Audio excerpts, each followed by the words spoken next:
Hello everyone, welcome to AOC. Last class में हम लोगों ने वैदिक काल और ऋग्वैदिक काल दोनों को कंप्लीट कर लिया था। अभी उत्तर वैदिक काल के बारे में पढ़ लेते हैं। चारों वेद हमारे हो चुके हैं, मेजर पोर्शन उसी में से आता है। लेकिन फिर भी उत्तर वैदिक काल भी इम्पोर्टेंट है कि क्योंकि कुछ चीजें यहाँ पर ऐसी थी जो ऋग्वैदिक काल में नहीं आई थी सामने। तो एक बार इसको देख लेते हैं। उत्तर वैदिक काल उन ग्रंथों पर आधारित है जिनकी रचना ऋग्वेद के बाद हुई। सिर्फ वो चार वेद ही नहीं आएंगे इसमें, सॉरी, तीन वेद तो आएंगे ही आएंगे, सामवेद, यजुर्वेद और अथर्ववेद। इसके साथ साथ आरण्यक, उपनिषद, ब्राह्मण, ये सारे के सारे उत्तर वैदिक काल का पार्ट है। ठीक है। उसके बाद इसका काल क्या माना जाता है? 1000 से 500 ईस्वी पूर्व। अब ये ग्रंथ उत्तरी गंगा के मैदान पर रचे गए थे। यहाँ से मृद भांड भी मिले हैं। मृद भांड क्या होता है? मिट्टी के बर्तन जिन पर चित्रकारी की गई होती है। ठीक है। लोहे के हथियार मिले हैं 1000 ईसा पूर्व, पाकिस्तान की गंधार में और कर्नाटक के धारवाड़ जिले में लोहे के साक्ष्य मिले।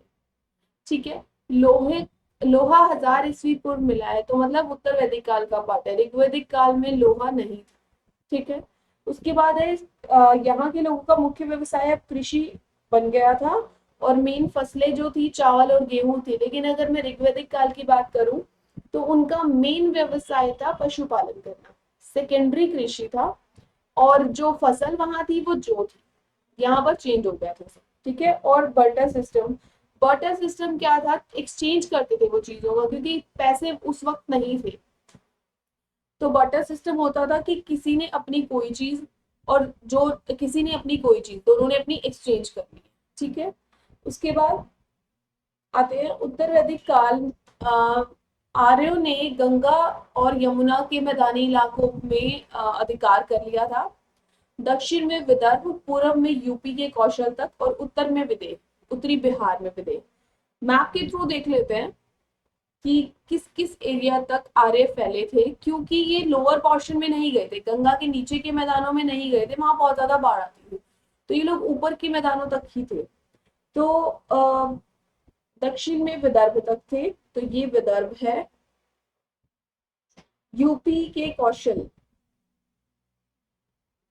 ये रहा। ठीक है। और उत्तरी बिहार का विदर्भ, ये जो एरिया है ये आर्यों का एरिया था, ये वाला। ठीक है। बाद में ये अलग अलग क्षेत्रों में बट भी गया था। उत्तर वैदिक काल में भरत और पुरु कबीला मिलकर कुरु बना, जिसको कुरुक्षेत्र बोला जाता है। और तुर्वश और किरवी मिलकर पांचाल बना। तो कुरु ये रहा और पांचाल ये रहे। ठीक है। कुरुओं ने दिल्ली और उत्तरी दोआब होता है, कोई भी दो नदियां जिनके बीच का जो इलाका होता है वो। जैसे गंगा और जमुना की तो मैं बात करूं तो यमुना ये, गंगा ये, तो इसके बीच में जो जो भी एरिया होगा वो दोआब कहलाएगा। ये किसी भी दो नदी के बीच में हो सकता है, मैं गंगा और जमुना के बारे में बता रही हूँ। ठीक है। तो गुरुओं ने दिल्ली और ऊपरी दोआब पर कब्जा कर लिया, जो कुछ क्षेत्र बना। गुरुओं और पांचालों की सत्ता दिल्ली दोआब के ऊपरी और मध्य भाग तक फैली। उन्होंने अपनी राजधानी को हस्तिनापुर बनाया, जो अब मेरठ में है। ठीक है। उसके बाद राजनीतिक संगठन, मतलब इस काल में राजनीति कैसी थी? इस काल में राजा के अधिकार पहले से बढ़ गए थे। ऋग्वैदिक काल में स्त्री पुरुष बराबर से समिति और सभा में भाग ले सकते थे, लेकिन यहाँ पर स्त्रियों का आना निषेध कर दिया गया था। ठीक है। और कुछ एक यज्ञ जो पीछे मैंने बोला भी था आपको कि आगे हम डिस्कस करेंगे, तो राजसूय यज्ञ थे, अश्वमेध यज्ञ था या वाजपेयी यज्ञ थे, वो भी होते थे यहाँ पर। तो राजसूय यज्ञ क्या था? राजकीय संस्कार, मतलब राजा का सिंहासन रोहन करना। जब इस यज्ञ में जब राजा अपने सिंहासन पे बैठता था, तो वो कैसे करता था? अपने राजकीय वस्त्रों को धारण करके पुरोहित से धनुष बाण लेकर खुद को राजा घोषित करता था। ठीक है। ये 1 वर्ष तक चला। उसके बाद सामान्य अभिषेक किया जाने लगा। यज्ञ कराने वाले पुरोहित को 24,000 गाय दान में दी जाती थी। तो राजसूय यज्ञ ये है। अश्वमेध यज्ञ मतलब घोड़े की बलि। अश्वमेध का शाब्दिक अर्थ घोड़े की बलि। इस यज्ञ में राजा का घोड़ा जिस जिस जगह से, उसको ना राज्य में छोड़ दिया जाता, अब वो जिस जिस जगह से गुजरता उस जगह का जो अधिकार है वो उस जिस राजा का वो घोड़ा था उसका हो जाता था। कुछ चुने गए योद्धा होते थे जो घोड़े के पीछे पीछे जाते थे, और जो भी राजा उस घोड़े को पकड़ता तो उससे वो युद्ध करते थे। ठीक है, ये अगर 3 दिन तक चलता था, घोड़े को वापस लाकर उसकी बलि दे दी जाती थी। जो जो राजा आ गए उसके बाद उसको बलि दे दो। वाजपेयी यज्ञ में क्या होता था? वाजपेयी का शाब्दिक अर्थ है शक्ति का पान। ये शौर्य प्रदर्शन और प्रजा के मनोरंजन के लिए किया जाता था। इसमें राजा का रथ अपने अन्य बंधुओं के रथ से आगे निकलता था। इस काल में राजा की कोई स्थायी सेना नहीं थी। युद्ध के समय जो कबीले के युवा लोग थे वो सेना दल में भर्ती किए जाते थे। ठीक है, राजनीतिक हो गया। अब सामाजिक संगठन क्या है? समाज 4 भागों में बट गया: ब्राह्मण, क्षत्रिय, वैश्य और शूद्र। ठीक है, ब्राह्मणों का काम होता था यज्ञ करना, धार्मिक अनुष्ठान करना, और ये जो ब्राह्मण थे ये उच्च जाति के माने जाते थे। ठीक है, उसके बाद आते हैं क्षत्रिय। क्षत्रिय कौन होते थे?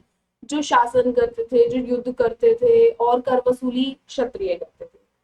अब वैश्य कौन होते थे? जो कृषि, पशुपालन, जो बिजनेस करते थे, वो लोग यहाँ आ जाते थे। अब शूद्र सबसे नीची जाति, तीनों वर्णों की सेवा करना इनका काम होता था। उपनयन संस्कार के अधिकारी ये लोग नहीं थे। उपनयन संस्कार होता है कि जो नेऊ डालना, गले में धार्मिक अनुष्ठान करना, तो ये उनके ये नहीं कर सकते थे शुद्ध पर। ठीक है, 16 प्रमुख संस्कार है, जिसमें अंतिम संस्कार अंत्योष्टि संस्कार है, जो दाह संस्कार है। जो हम लोग बोलते हैं ना कि अंतिम संस्कार है किसी का, तो वो एक्चुअली एक पर्सन के, एक इंसान के जीवन से लेके मृत्यु तक पूरे 16 संस्कार हैं।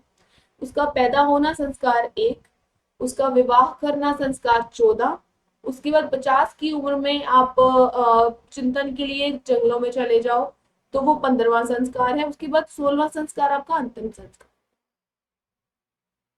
तो ये मेन जितने भी टॉपिक्स थे उत्तर वैदिक काल के वो कंप्लीट करा दिए हैं। इससे रिलेटेड एमसीक्यूज नेक्स्ट वीडियो में मैं शेयर कर दूंगी। वैदिक काल खत्म हो चुका है। नेक्स्ट वीडियो में आपको एमसीक्यूज और जैन धर्म और बौद्ध धर्म का इवोल्यूशन कैसे हुआ, क्यों हुआ, उसके बारे में हम लोग डिस्कस करेंगे। और इसके अलावा अगर आप लोगों को सिविल इंजीनियरिंग से रिलेटेड कोर्सेज परचेज करने हैं, क्लासेस लेनी है रेगुलर, तो आप AOCE में हमारा ऐप है जिस पर हम लोग प्रिपरेशन कराते हैं SSC JEE, HSSC JEE, CET और AE की। तो आप वो वहां से रेगुलर कोर्स परचेज कर सकते हो और अपनी क्लासेस को कंटिन्यू कर सकते हो। ठीक है, और इस चैनल को सब्सक्राइब करना मत भूलना। Thank you so much.